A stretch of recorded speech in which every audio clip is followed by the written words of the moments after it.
Hello and welcome. My name's David Childress, and I'm the CTO for Louisa County Public Schools in Virginia. And I've been working with AI systems and specifically agentic systems for a while. And I wanted to share a little bit about what I learned. Today, we're going to build something that sounds fancy, but it's actually not that fancy once you really understand the parts that make it up.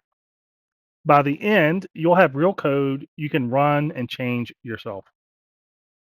And here's the hook.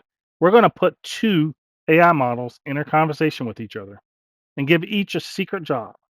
Figure out whether what it's talking to is a human or another AI. And if this feels new, that's fine. Nobody needs to know Python or be a programming expert to follow along and understand today's lesson. So, what makes something agentic? The easiest way is to do it by contrast. On the left is a plain chatbot. You type in, it replies. You type again, it replies again. You are driving every single step. It has no goal of its own, it doesn't manage its own memory, and it can't take any actions. On the right is an agentic system. Each agent has a role and a goal. It keeps track of the conversation. It decides what to say next on its own. And there's a program orchestrating the whole thing, deciding who acts, when they act, and within what rules. That's the whole idea. An agent is a model wrapped in structure. Here's the mental model. The intelligence of an agentic system doesn't come only from an AI model. It comes from everything you build around it. The models, plus the prompt, plus memory, plus an orchestrator, plus the rules, plus logging. The model generates the language, but the program controls the process. Keep these six pieces in mind because you're about to see every one of them in the actual code.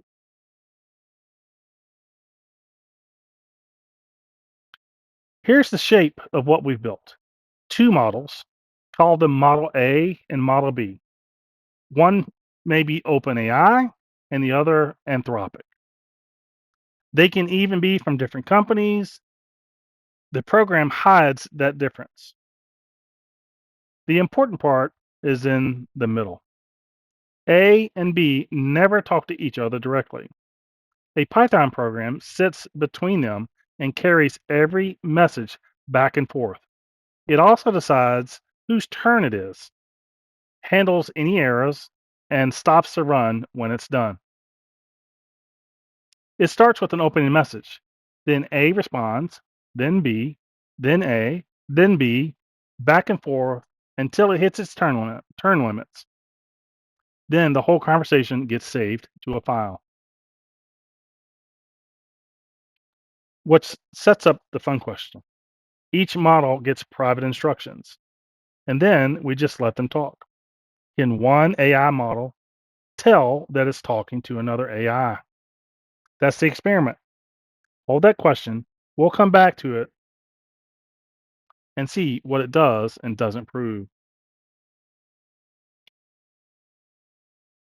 We can run this experiment three different ways, and here's the neat part. You switch between them just by swapping the text files. No code changes needed. We have a primed example where both models are told to look for signs of another AI, a single blind where one of the models is told to investigate while the other is just having a normal chat, or unprimed. Neither one is told anything about another AI agent. It just talks. The last one is the most interesting because nobody's steering them towards the answer.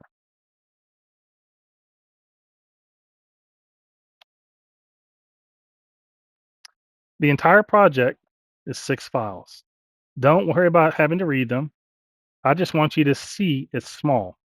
One Python file runs everything. One file holds your settings, and then a handful of plain text files hold instructions for each model. Here's the design idea worth remembering. The code stays put, and the behavior lives in the text files you edit. The separation is exactly why you can experiment without touching the program. A quick but important detour on security. To use an AI service, you need an API key, basically a password that can spend money on your account. The wrong way is to type your key straight into the code, like on the left. The moment that code ends up on GitHub or in a screenshot or on a slide, anyone can use your key and run up your bill. The right way is to keep that key in a separate setting file, a file called .env. That stays on your own machine. The code just asks for the key by name. It never contains the key itself. And the golden rule, never share or upload that .env file.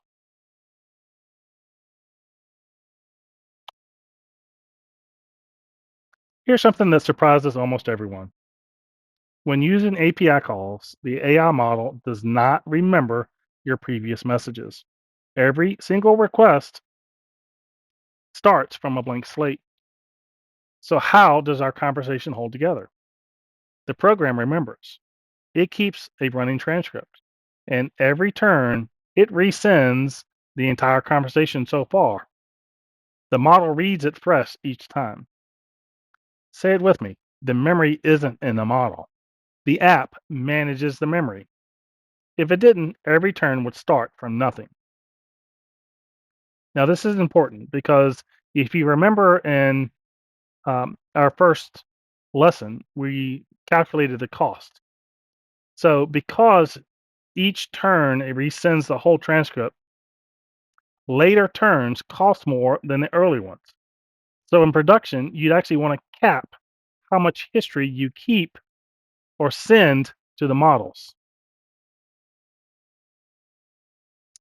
That way, you reduce your cost and you're only sending what's important for the models to know for that particular task.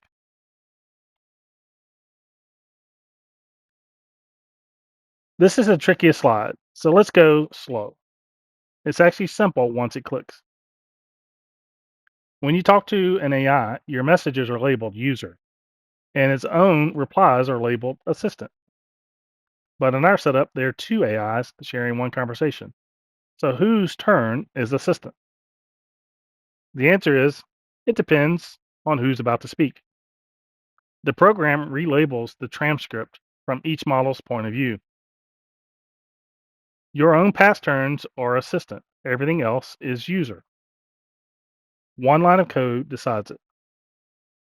Look at the two views, same conversation, but A and B each see themselves as the assistant.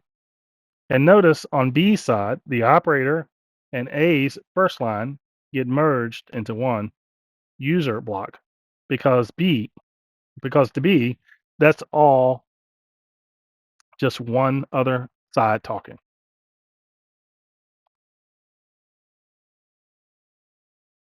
People think governance is only for giant AI systems. But look, even this tiny demo already practices real governance. There are turn limits, so it can't run or bill forever.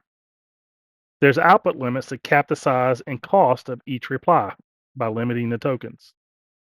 Only approved providers are allowed. The agents can only produce text. They can't touch files, send emails, or buy anything. Every turn gets logged, and the secrets stay out of the code. But here's the honest caveat, and it matters. The instructions we give a model in a prompt are requests, not enforcements. Over a long conversation, a model can be talked out of its own rules. So never rely on prompts as your only guardrail.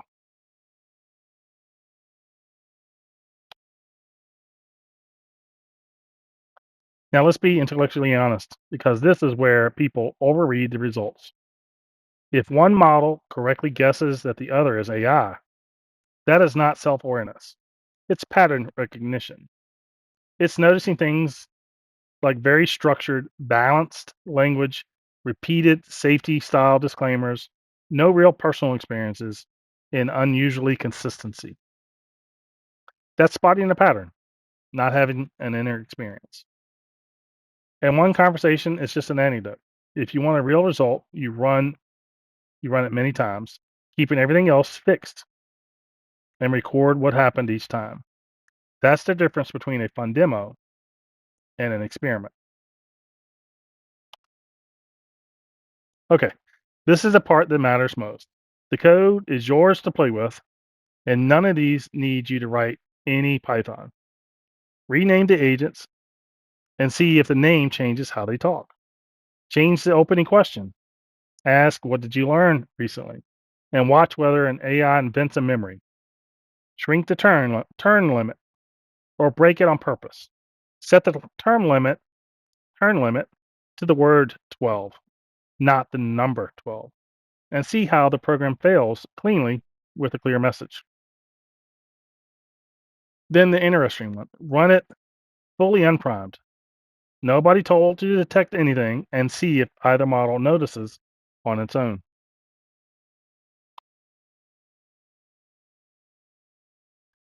The reason this little project matters is that the same skeleton, role, memory, orchestrator, scales into much bigger systems. Swap the roles and you get a research agent paired with a fact checker, or a writer and an editor, or two sides of a debate, or a security analyst whose conclusions get challenged by a second agent before a human signs off.